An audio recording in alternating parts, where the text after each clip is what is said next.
I talk about the Nintendo DS on this channel enough. Even Kirby Month, for the most part, I've only talked about it in passing, and I want to change that. The DS is, no questions asked, my favorite gaming device ever made. Not only does it have a boatload of classics that I think everybody should play, on top of some of the most celebrated games of all time, it also has a lot of sleeper hits that not many people know about. And yes, today's game is one of those sleeper hits. I really love Kirby Mass Attack. Funny enough, I have distinct memories of not being excited for this game. Off the heels of Epic Yarn, a game I love now and even liked back then, but wanting something more traditional, I didn't see any potential in this game. Sure enough, when it came out, I couldn't resist getting it on launch, and I was hooked from the very start. The idea of this game is that you control up to 10 different Kirbys at once. I often hear comparisons to Pikmin and Lemmings, and while both of those are good starts, controlling several identical characters with the gameplay revolving around managing all of them at once, but the core gameplay is just too different. Pikmin and Lemmings focus much more on real-time strategy, while Kirby Mass Attack focuses a lot more on the action. It's fun action too. There isn't much variety to it. Everything Kirby can do in this game, you can do from the very beginning. But what's good about this is that the developers were allowed to base every challenge in this game around the tools you're given at the very beginning. In this regard, the game is remarkably consistent. So, what can Kirby do? You tap the screen to make Kirby run around, hold him to have him float around, or at the very least, this game's version of it, they serve the same function, fling Kirby to have him latch onto things or attack enemies, and basically, that's it. Occasionally, the game likes to spice things up, such as in Volcano Valley, where all of the Kirbys pilot a tank, with the amount of ammo you have at any given point being how many Kirbys you have at that given point. The first third of Day-to-Day Resort is filled with these really fun mini-games that use the game's mechanics in really clever ways. There is even a spiritual successor to the Kirby's Air Grind minigame from the GBA Kirby games, which is really cool. For those who don't know, the villain of this game, Necrodius, man, that is one hardcore design. Wow! Splits Kirby into 10 different Kirbys and zaps all but one. Kirby's heroic heart guides the single Kirby away from Necrodius, and it's up to the single Kirby, as well as his heroic heart, to beat Necrodius and get all 10 Kirbys together. You do this by eating various different kinds of food in every level. When you collect 100 points worth of food, with certain foods giving you more points, you get another Kirby to control. And of course, you can control up to 10 at the same time. Of course, there are upsides and downsides to both having one Kirby and having 10. With one Kirby, things are just a lot easier to manage, but you'll struggle big time with combat, as one tiny little Kirby isn't going to be enough for, well, anything. On the flip side, 10 Kirby sounds great for combat, but having to constantly manage 10 of them can get pretty hectic. And that's why this game has always been so engaging to me. Each level has a minimum amount of Kirbys required to enter it, but almost every time, I just enter a level with as many Kirbys as I possibly could. I just love how crazy it gets with 10 Kirbys at once. Yeah, it was hard to get used to, but once I did, a whole new world of possibilities just opened up to me. For example, it wasn't until I was flinging a bunch of Kirbys at an enemy that I realized if Kirby attacks the enemy for too long without killing them, they'll just shake Kirby off, which wastes time and ruins your positioning. So at first I figured, why not just flick my Kirbys over in a rhythm? Flick one Kirby, wait, flick another Kirby, wait, etc. 10 Kirbys isn't always enough after all. And, don't get me wrong, that worked, but my patented Kirby fan brain worked its magic, and I found out that you can flick every Kirby onto an enemy, wait a bit, then simply flick one Kirby off and back on. It's fast and it works wonders for the already great pace of the game. Things like what I discovered on my own or what I love about games with limited movesets, it doesn't always work out. I can think of games with very few options that just turn out boring and or frustrating, but Mass Attack has this constant energy to the gameplay that I can't help but want to dig deeper. The above example is something I found out by myself, and I don't even know if it's the most optimal method for dealing damage to the average enemy in the game. Unlike a game where everything is linked to a button, everything is linked to motion, the movement of your stylus. So if your brain can think it and your arm can move to it, there's a good chance it'll work. Backing up the fun game is an absolutely wonderful presentation. This was the last Kirby game to come out before a return to Dreamland, a huge landmark in the series for a variety of reasons.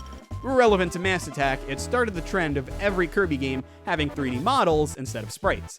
I think Kirby Mass Attack has some of the best sprite work and backgrounds in the entire series. Although, really, I could say that about pretty much every Kirby game on the DS.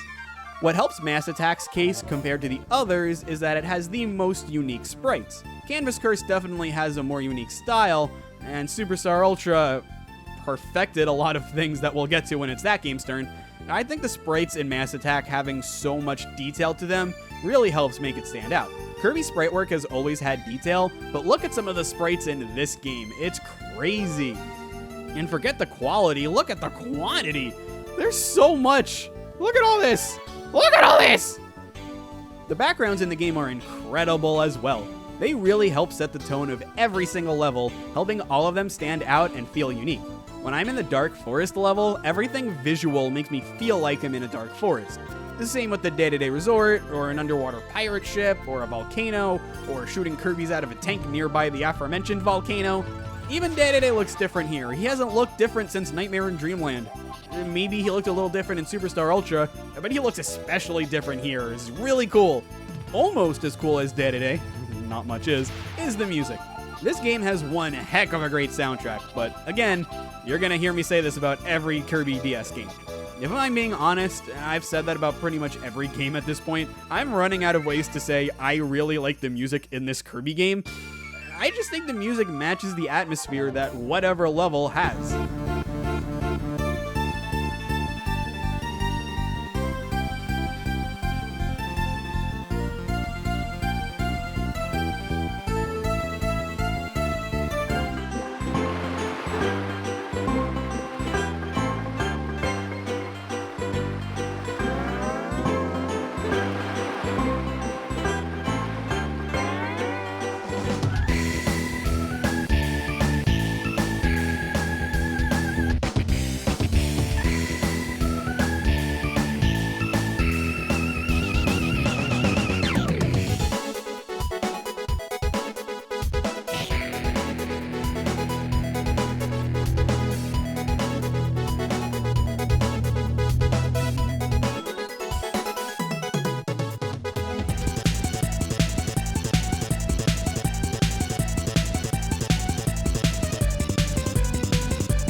I can remember the general idea of any level simply by remembering the music that was in that level.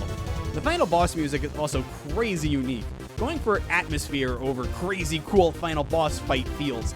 And I wish Kirby did this more, if I'm being honest. Easily one of my favorite final boss themes in the whole series.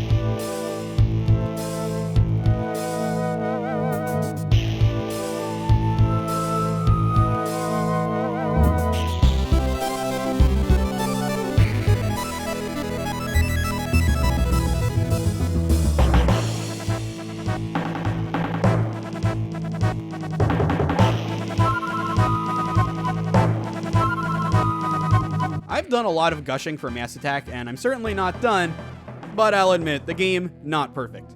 There are little things that don't matter to me much. Between the DS Kirby games that I love, this is obviously my least favorite of the three, but, I mean, in the grand scheme of things, that's something really small. But, and this is a big downside for me, I think 100%ing this game can be a little much. Most of the achievements are fine, but the ones I don't even like thinking about are the no or low damage ones. Some levels in this game can feel unfair trying to clear without taking damage. This game has a lot of levels too, so clearing them all without getting hit, it just takes a lot of time. But hey, this game has achievements, and if that's not enough, there are also medals hidden in every level that unlock stuff. Notably, this game's minigames. Actual minigames, not the ones in Day-to-Day Resort. That might have needed clarifying, just making sure. Anyway, I normally wouldn't focus much on the minigames, but here they are so good. I'd say they're the best batch of the minigames in the whole series. But honestly, I think it's unfair to compare these to anything else because they're just that much better. Yes, including the Triple Deluxe and the Planet Robobot ones. Most of them are simple but last a surprising amount of time and have really high replay value. I remember trying to perfect Kirby Quest for so long because I had heard, of all things, dark matter shows up if you do it perfectly. And then I did, and not only did the dark matter swordsman from Dreamland 2 show up, but this massive dark matter, who has a frame where it's staring directly at you, I hate this, bites you after that. Kirby Quest has a lot of nods to other Kirby media, and seeing some of these makes me real giddy. Believe it or not though, my favorite subgame of the bunch has always been, and again, I'm not joking here, Kirby's Brawl Ball. Yeah, the successor to Pinball Land, my second from the bottom. I just like the course and the physics a lot more in this game than I do in Pinball Land. Plus, I think the boss fights are super improved, especially the fight against Marks.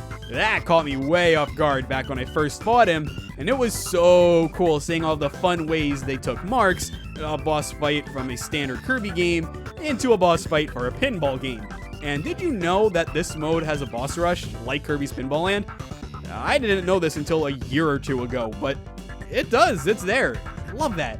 Speaking of, you can unlock the boss rush mode for the main game too. I never got too into speedrunning this. Who knows, this game might be even higher if I ever did. But simply clearing every boss and mini-boss while trying to keep all of your Kirbys as healthy as they can be, it's an endurance. These tend to be among the more difficult parts of any given Kirby game, and I'm glad that this one does not disappoint. Oh, the bosses of this game, on that note, yeah, they're great.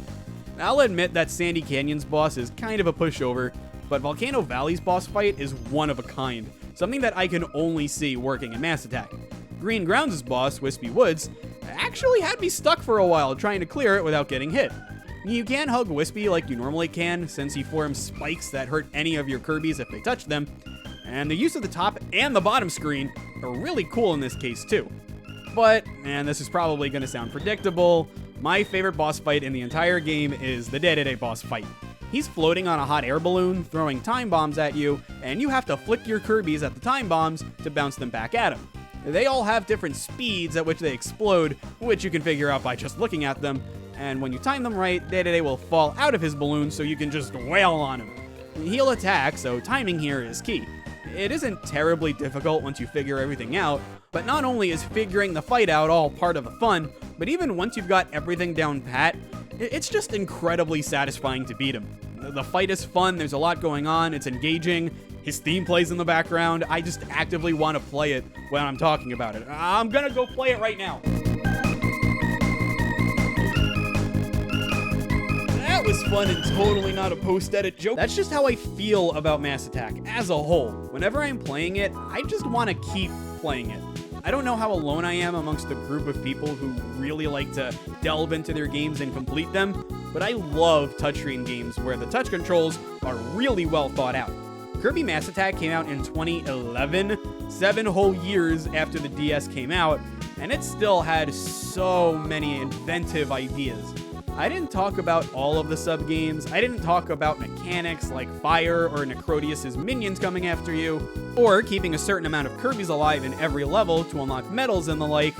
I didn't even get to mention the squeaks in this at all, which is a darn shame because they're cool. This game is a hidden gem, and even though it's my least favorite of the DS Kirby games that I love, sorry Squeak Squad, it's still among my all-time favorites. A game like Battle Royale might be the most underrated, but I think Mass Attack is the most overlooked. And I see why it was overlooked when it came out. Epic Yarn had came out before it, which was such a unique game, and Return to Dreamland came out a month later, which was the return to form Kirby fans had been hoping for years. But now that we have Kirby games regularly again on top of the occasional game to kind of spice things up, we don't have to overlook Mass Attack anymore. Please stop overlooking Mass Attack. I love it.